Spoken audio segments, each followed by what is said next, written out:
what this is really about is letting everybody know what's happening in Shelton and providing everybody the opportunity to ask questions about just about anything. So we have all of our council members here. Mayor Rogers is here, Councilmember Ernesto, Councilmember Krantz, Deputy Mayor Peterson, Councilmember McDowell is here, along with Councilmember Dorsey, and where's there he is, okay. Councilmember Schmidt back there. So the other thing that we have is, much better, yeah. The other thing that we have representatives from each city department here, so if there's any questions on anything from budget for 2020 that we're developing currently, or any other finance questions, police department, our fire department partners are here, along with library, parks and rec, building questions, basically anything that you have a question about that we'll be able to answer for you, or hopefully be able to answer for you. And if we can't answer it tonight, we'll make sure to get back to you with answers to whatever your questions are. But we'll have a real sort of presentation first. It's going to last 15-20 minutes. And after that, we just want to get to know you and find out what your concerns are and find out how we can address those concerns in the best way possible. So I'd like to turn it over to our Public Works Director, Craig Gregory, and he'll go over some of the construction projects we've had during the last year and the projects that we're looking forward to coming up in 2020. Thanks, Jeff. And you're all going to have to stick with me scrolling through this. This thing tends to jump around a little bit. First off, I just want to thank Jeff Knight, our city manager. Gives us the latitude to move forward with projects and just get things done. And also our council. Taking things to our council is a good process for us. It's good to inform them and the public, and I want to thank them. And also some of the public works staff. Brooke Kiltz, who is here tonight, our public works administrative manager, could not do this without her. And Cobry Schneidmiller, our senior associate engineer. And then all of our public works staff, some of them that you see up there on the screen, not to just get projects done, but really the day-to-day stuff that these guys do, guys and gals do, every day, from the things that you don't really see when you flush your toilet, when you turn your water on. That's what these guys do to keep those roads maintained. And then the snowmageddon that we had this last year, and hopefully we don't have another one this year, but all of the hard work that they put into all of those day-to-day things, getting through those, just could not do it without them. Some of the things that we have done this year, if I can get it to move.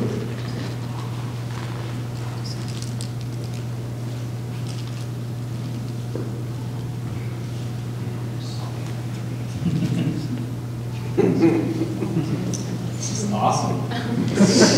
Thanks, Jeff. He told me he only had one slide to get through, and I get a bunch of them. But anyway, Downtown Connector Project. We started out with this project quite some time ago, a little over a year ago, and came to an end here just recently.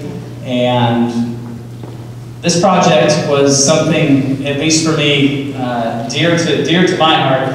It's living in this town my entire life. It was a road that I have traveled up and down every day, and something that we really determined that we needed to get fixed, and went after some funding to get it fixed.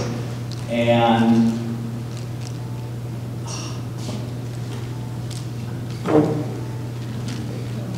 so when we set those out, Joe, you're going to help me again? Okay, thank you, sir. Some of those things that we wanted to fix on this project that we identified, not only the pavement that was out there, but some of those major things that we identified, and I think we quickly forget about the things that were out there. This intersection, it was a T intersection that you went through a yield sign right in front of Mickey's Deli, and then right into a stop sign right across the street when you pass through this intersection. And finding a way to make that happen started with a public meeting that we had when we first started design of this project, and we heard the public. They said they didn't like this intersection. It was a problem. So we went to work at how to fix it, partnered up with the WashDOT folks, which they were a huge help going through this before. We had never done a traffic circle before, and Dennis Wires and Brian Walsh came in and helped us design and fit this roundabout into this intersection, and just made it perform great. So fixing that issue. I'm going to try this one more time, Joe. All right. Nope. All right. The other thing, walkability for downtown, and starting to get through some of those issues that we've had in the past that we want to fix. Walkability downtown, we recognize has been an issue, and we really wanted to try to fix a portion of that with this project. And I think we did that. I think we accomplished that with new illumination and an 8-foot sidewalk on the north side of the road, a 10-foot sidewalk on the south side of the road, new ADA ramps. It makes it really multimodal. So not only just walkability, but overall pedestrian movements. Just enhance those, I think, tremendously throughout this project corridor. And then the big one that we saw was safety and reducing speeds up and down Olympic Highway North. We did some speed counts before we started this project. Average speed was right around 38 miles an hour up and down that hill section, which was not safe. Quite a few crashes that we identified within that project area, and we really wanted to calm traffic and slow it down and improve safety, which, looking at some numbers just recently, we have accomplished that. We're going to bring those to the council here soon, but we have drastically reduced speeds and increased safety within the project limits. And that completed late this summer and got finished up. The other big project that we had going in 2019 was the Sewer Basin 3 project. It's, I think, easy to forget that this project started out as a inflow and infiltration project to reduce flows to our sewer treatment plant that has been right at capacity. And the way to reduce that is to fix all of those pipes that were taking in groundwater and reduce the overall flow to our wastewater treatment plant. It started out $6.3 million project and came in about $1 million under budget. So instead of just giving those grant dollars back, and they were 100% grant dollars, instead of giving those back, Public Works went to work and designed an actual roadway and sidewalk project within those project limits also, which we got approved from the Department of Commerce to move forward with that funding, and spent about another $1 million that we are still in the process of finishing up. We are hoping and praying for some pavement to go down next week. So we're keeping our fingers crossed we can get that one finished up here before the rain comes back and winter greets us even further than it has already. So how did we get all of this done? Last year in 2018, we got about $11 million worth of grant funding, which is absolutely amazing for a city our size to bring in $11 million worth of grants. That was not easy. That was a lot of work by not only the council, the commission that was before, and the city staff. And then in 2019,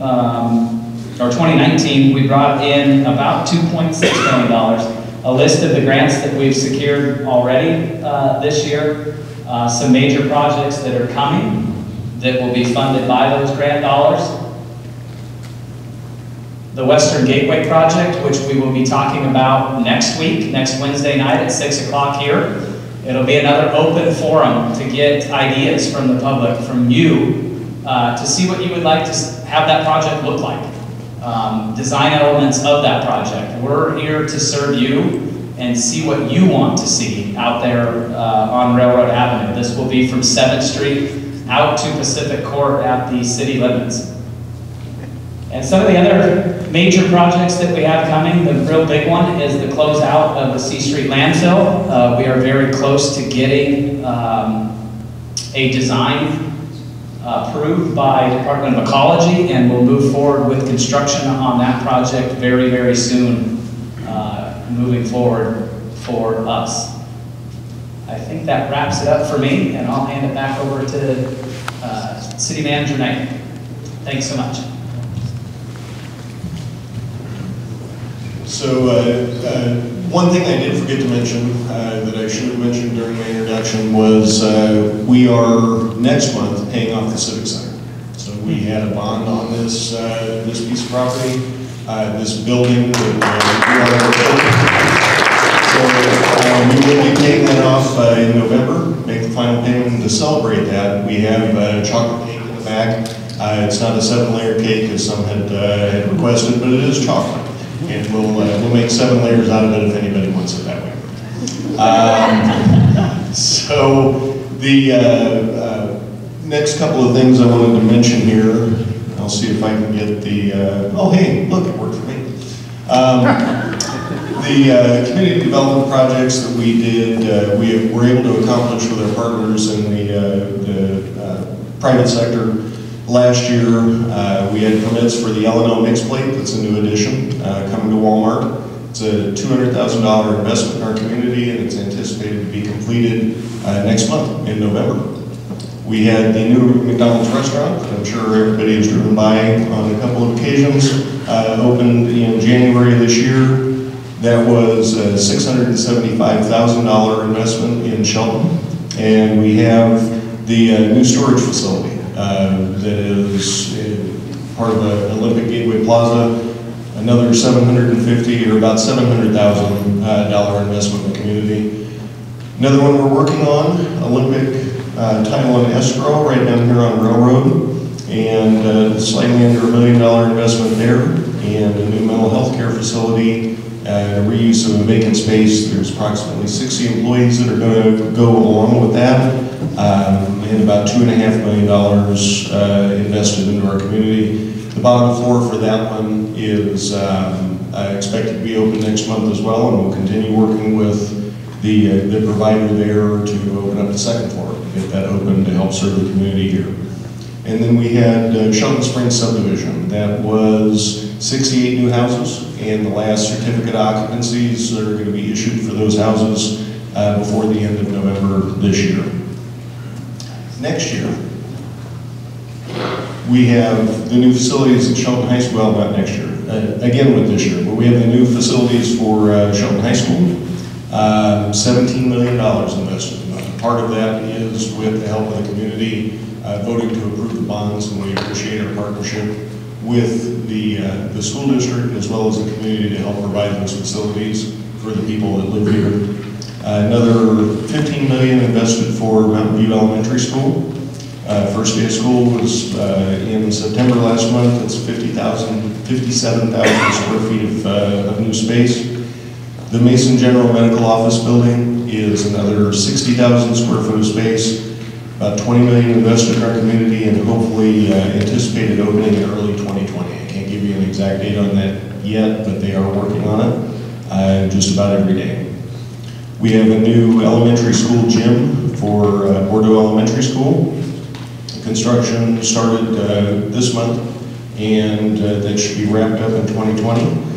And the library, the William G. Reed Library, $300,000, approximately $300,000 state grant to help spruce up the look of the outside of that building, get it repainted, make a lot of improvements to the roof, particularly to make sure that lasts and is able to serve well into the next generation of people that will be patrons of that library system. So with that concludes what we had to present tonight. But as I mentioned at the beginning, what this is really about is we want to have conversations with you, with the people that live here, the people that do business here, the people that go to school here. And we have all the folks from different staff, different departments here tonight to be able to answer any questions that you might have. And we're looking forward to talking with you and having some cake. So please join us with celebrating that paying off the Civic Center. and hope to get to talk to you this evening. Thank you.